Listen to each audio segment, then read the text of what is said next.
Alright, what's going on, guys? I know this video is going to be long to begin with, so we're just going to try to get right into it. I spent 3 weeks in Southeast Asia this summer, about a week each in Thailand, Indonesia, and Singapore, and we're going to first recap kind of my experiences with those countries, and then for the second part of this video we'll talk about, and I'll show you all the different species of fish that I caught, at least the new species that I caught this summer that I've never caught before. So first, let's keep in mind that I've only spent about a week in each of these countries this summer, so this is completely based on a very small sample size and the very limited experience I have with these countries. And I can't even really say it's about the countries because I haven't seen the whole country. It's more about my experiences within the small little section of all of these countries. So I spent a week in Thailand, a week in Indonesia, and a week in Singapore this summer, and I kind of ranked each of them into a couple different categories from best, middle, and worst. So I want to give you that information now, and then we'll talk about which countries I kind of liked as a whole. So first up, excuse me while I glance over at my notes for a second, cost. So Indonesia, in my experience, has been the cheapest. My hotel, I think, was $9 a night. It wasn't anything fancy or special, but it was $9 a night, and it was average. The bait was cheap, food was cheap, everything there was pretty cheap. Whether it was taxis or Grabs, and Grab is like the Asian version of Uber, also extremely affordable. And after that, I'd say Thailand was just slightly more expensive, still extremely affordable, just a little bit more expensive. I think my hotel was $25 a night, which is still, compared to what we pay in the US, really cheap, just slightly more expensive than Indonesia, so I put that one in second place. And then Singapore was just expensive. It's very comparable to what you're going to pay in the US, not even in like a major city, but just in like just average, right? Hotels are going to run you, the cheap ones, $80 a night, which is similar to the US. Food is probably a little bit more expensive than in the US, but Singapore is just a pretty expensive country as a whole, so that was definitely the most expensive. So as far as cost, we got Indonesia, Thailand, and Singapore in that order. Next up, very quickly, want to talk about the experiences I had with the people. So I can't really even say why, but I think Singapore, I had the best experience with the people of Singapore. Everyone was very friendly. Reminds me a little bit of, I want to say, like New York City. And I know some people are going to think that's crazy because they don't consider people of New York City friendly, but in Singapore, I noticed just more people, they just kind of mind their own business. They like in New York City, when you're walking, it's head down or head in front of you, you're just going to walk past right by everyone else. Singapore was, I think, similar to that. It's a very populated, very busy city and country, and people are just in the grind, they're doing their own thing. After that, I think Thailand also, it was a lot like that. I didn't feel like I was getting hassled by anyone, but people were more interactive. And then Indonesia, unfortunately, I'd have to say it was my least favorite as far as interacting with people, just because I think everyone there just tries to take advantage of the tourists as much as possible. And I shouldn't say everyone, but when you're walking by all of these, let's say, massage shops, all the women try to get you in there for a massage. When I would walk by any sort of guy, he would call me down, yell, "Sir, sir," and then say taxi and do one of these motions, asking me if I want a taxi. Whereas in Singapore and Thailand, there were taxis, there were massage places, but they didn't harass you. They just kind of left you alone. In Indonesia, no matter where I went, they just tried to get something out of me or from me. I did have one really great experience in Indonesia.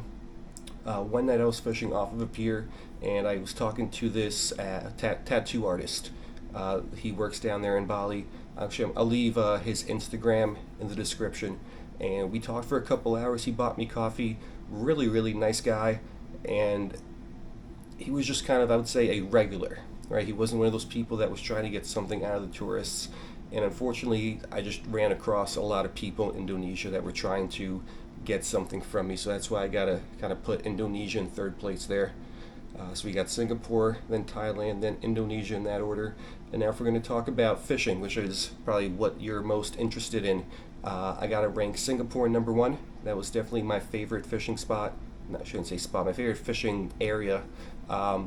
there's a lot of laws and places that you can and cannot fish, but for such a small country and a small kind of isolated within its own little pocket there are just so many fish species and so many different environments that you can fish. So hands down, Singapore has to be not only probably my favorite out of these three, but it might be one of the best fishing spots or fishing destinations in the world as far as multi-species goes. Then in second place, I got to put Thailand. I struggled a little bit there, but I was able to find several spots where you can fish different environments and catch some different species. The weather there during my 1 week wasn't great, which kind of limited where I could fish. I couldn't really fish the surf or the rocks on the ocean too much.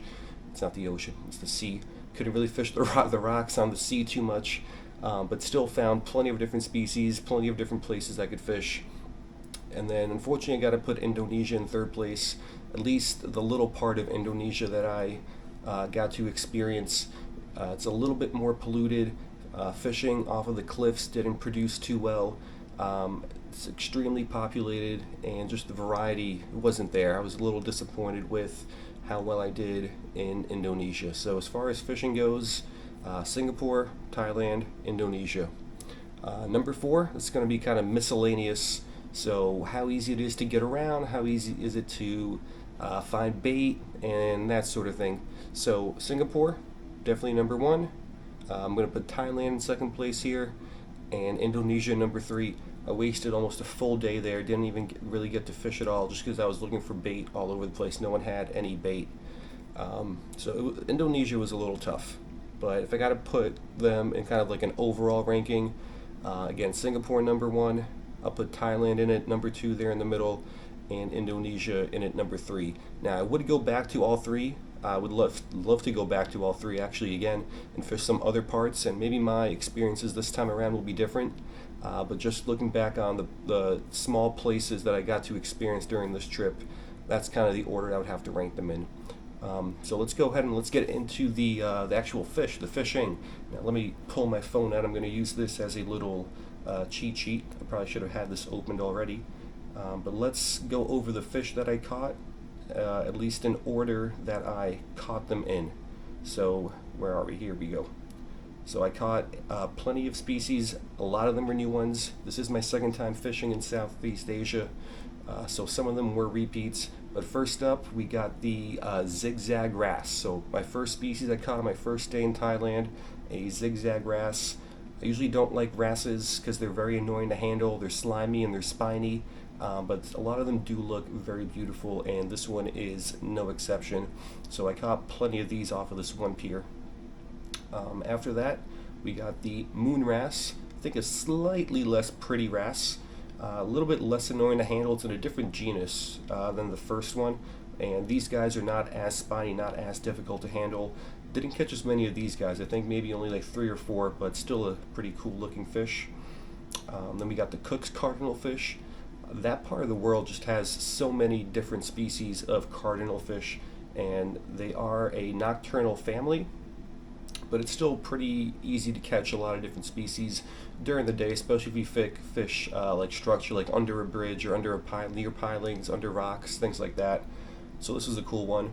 And then the next one, this one was a little bit rare. I only caught one of these. The silty cardinal fish looks way cooler. The Cook's cardinal that I just showed you a couple seconds ago, super common. Caught, I don't even know, maybe 50 of them over my trip in Thailand and the other countries, but only caught one of these guys, which is pretty cool. Next up, we got the banded sergeant. So a little damselfish I pulled off of the rocks. Not much else I can say about it. It reminds me a lot of like the night sergeant we get down here in South Florida, a pretty cool looking fish. Then we got the dusky wrasse. Caught 1 or 2 of these guys, not that many. Really cool looking fish again. Wrasse look really beautiful. Nice little tropical coloration on this guy. Pretty happy with it. Next up, what was this called? Golden rabbitfish, I think. So rabbitfish, one, they're very venomous, so you got to be careful handling them. But also a lot of them, and a lot of times they don't really go for traditional baits. A lot of them are algae eaters. So I was able to pull this one out of some rocks on some shrimp, so that was pretty cool. Next up, what do we got? Alrighty, this little thing, some sort of a frillfin goby. Which species was this? Was this the white-spotted frillfin? I think this was the white-spotted frillfin. Fished some tide pools over on like a little different section of Phuket, and there were a lot of gobies and a lot of blandies in this tide pools. Most of them were just the same species of goby, and the blandies I couldn't get to bite, but I did get one of these, which is pretty cool. This is the ornate goby, I think. I got plenty of these guys in Thailand. I got my first one ever there, and then I also got them in Indonesia, and then I also got them in Singapore. So I believe this is the one fish I caught in all three countries during this trip. The first one was cool, but after that they get pretty boring, but still a pretty beautiful fish. What's next? Ooh, this thing. The one spot damsel, I believe this is. Kind of a more boring colored damselfish. Some damsels look really beautiful, but I got maybe 2 or 3 of these out of some tide pools in Thailand. So that was pretty cool. What else do we got? Oh, alright. A white streak monocle bream. I caught a handful of these guys as well in Thailand, and then I caught one in Singapore 2 weeks later. Kind of boring looking. This is a cool one. Only my second ever moray. This was a white-eyed moray. Pretty cool. Now, what I learned about these guys, morays usually they're carnivorous. They'll usually just kind of go after fish or dead fish. I caught 2 of these, both of them on shrimp, and morays usually don't go for shrimp. But I also believe these guys don't have like the sharp teeth that most morays do. I wasn't sure about that at the time, so I was kind of careful handling them.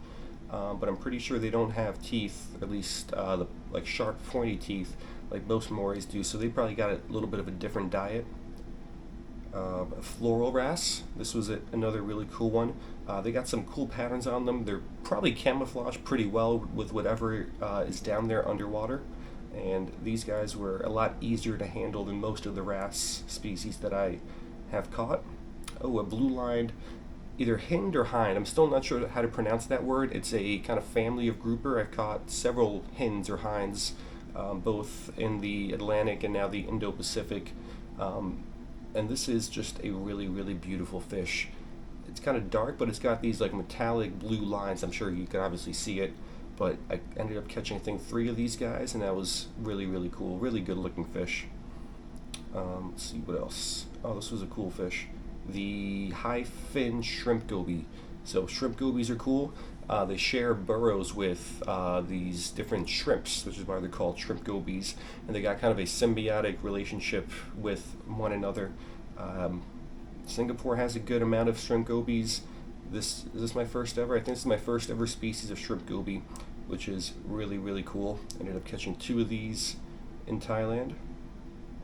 Alright, another damsel, the white damsel. Only caught 1 of these guys. There is another multi-species fisherman, life lister, who's actually based in Singapore. Link to his Instagram will be in the description.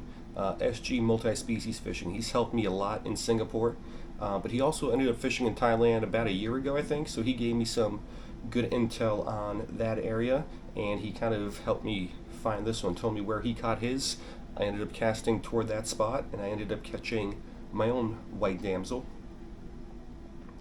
What else? What else is new? Oh, okay, this thing. The thorny flathead, I think this is. I night fished for 1 session, and it was rather uneventful. I got mostly Cook's cardinal fish, a couple redcoat squirrelfish, which were not new species because I caught those before, and then 1 of these guys. And again, big thank you to SG Multi-Species Fishing, because he helped me ID this thing. Without his help, I don't think I would have been able to do that, because I'm sure you guys are aware there's some families of fish that are just really, really difficult to differentiate the different species of, and flatheads are definitely that. Even after he helped me, I was up for like, I don't know, 3-4 hours that night, just looking through different research papers, trying to like confirm it and just double check everything. But yeah, this was a tough one to ID, but really cool. Flatheads are a really cool group of fish. Let's see what else we got. Oh, another cardinal fish. This was like the Malucan cardinal or something like that. Ended up catching, I think, 3 of these guys off of the pier. Another cooler looking species of cardinal fish.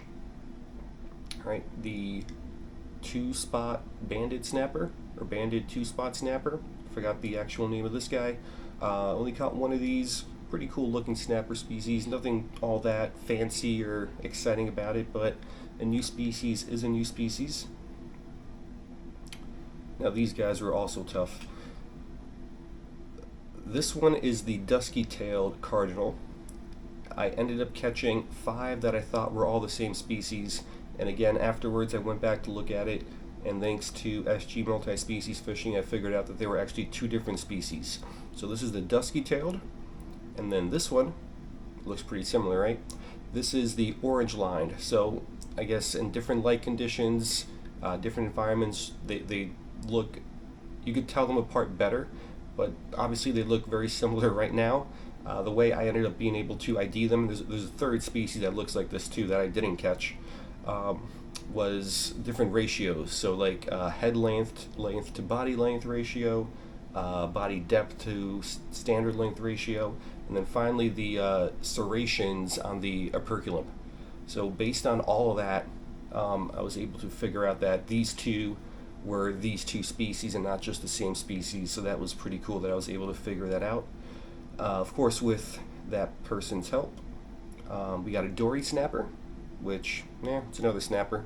My first one ever, though. Oh, and these were cool. I caught 3 of these guys back to back to back. I kind of probably stumbled upon their nursery, but this is a long fin grouper. They look really, really cool. And that does it for Thailand. So that is all the new species I caught in Thailand. I caught a couple other ones that were just repeats. So to keep this video as short as possible, we're going to skip that. And now let's fly down to Indonesia. So I took kind of one day off. It took me almost a full day to get down to Indonesia. It's about a 1,000-mile trip south. And after not being able to find bait the first day, I ended up catching 1 of these guys. This is a cigar wrasse. So another wrasse, don't really care for wrasses too much, but this one is cool. Some fish are cool because of their coloration. This fish is cool because of its body shape. It's like really long, really slender. And then the next day, we got 1 of these guys. This was an Indian goldfish, I believe, my first ever species of goldfish. They got these 2 little thingies on their chin that they use to kind of sift around in the sand. Yellowtail Sargent, just another damselfish, but caught 1 of these guys. Ooh, what was this called? The Banda scorpionfish, I believe. Again, this was ID'd thanks to SG multi-species SG multi-species fishing. This guy spined me. So scorpionfish, rockfish, they got venomous spines, and I unfortunately got spined. I remember in the pinky, I don't remember which pinky, but one of the pinkies by this guy. And it wasn't too bad, but it stung for about a good 30 minutes. This was a really beautiful fish. The black patch triggerfish, I think. There's a couple species that look similar to this, but yeah, this was just a really good looking one. What else? Ooh, I got a blanny. So there were some blannies in the rock pools in Thailand that I couldn't catch. Again, probably because they're just algae eaters and they didn't want shrimp or any sort of bait that I presented to them.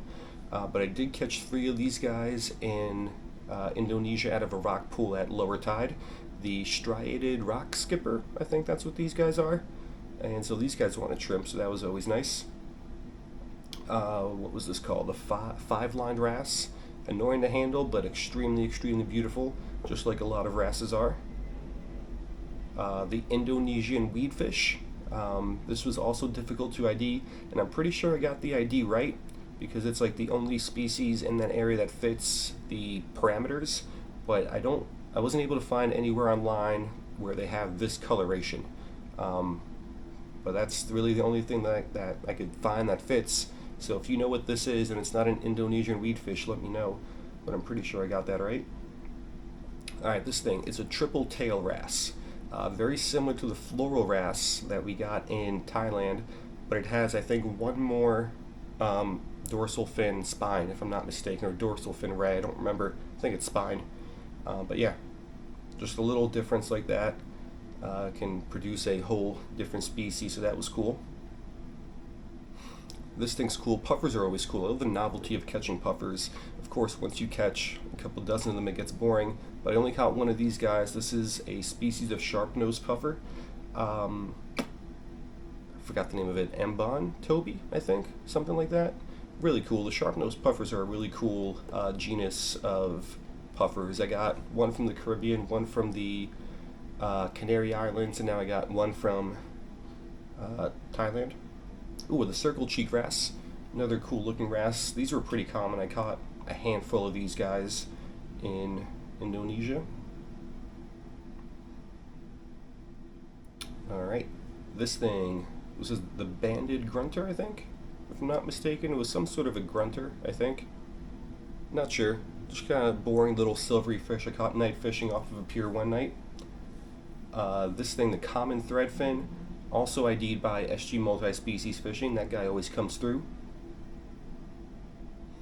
The tooth ponyfish, I think, if I'm not mistaken. Another little boring silvery fish. Or was this the tooth ponyfish? No, this was something else. Forgot the name of this thing. What was this called? I don't know. I really don't remember. But another little silvery fish. Not much else I could say about that guy. Got this guy out of the tide pool my last day there. This was the gray damselfish, and I was really upset this day because I hooked a flathead goby of some species. I got it in my hand, and then I opened my hand up just to get a look at it, and then it kind of flopped off the hook and back in the tide pool and disappeared. So that would have been a new species. But that wraps up Indonesia. So it wasn't great. I think I only got 16 new species, if I'm not mistaken, which is not a lot for the amount of species that should be found there. But yeah, then took a day to fly to Singapore.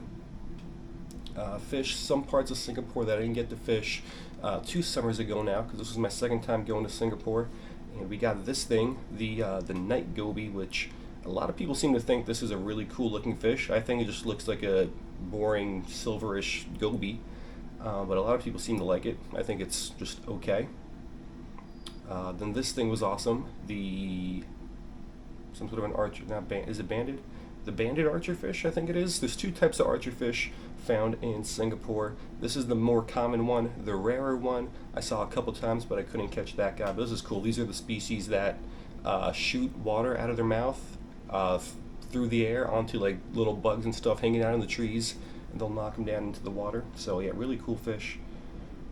This thing, the crazy fish, the Buddhis, a little species. I think they're a species of sleeper goby. Ended up catching a lot of these guys, maybe close to 10. A tropical sand goby, another cool looking goby species. If you know me, you know I love my gobies. Any sort of small little bottom fish are awesome. Let's see here. This is a new species. This species does not have a common name, and it was actually really difficult to ID. It's again some sort of a pony fish. But I actually ended up talking to the guy that identified or split this species from a different species. He actually works at LSU. I sent him an email trying to confirm the ID, and he did confirm the ID, so that was great. This is the javelin grunter. Caught a couple of these guys. This is a Cantor's gudgeon, I think that's how you pronounce it. Not sure. Got a couple of these guys.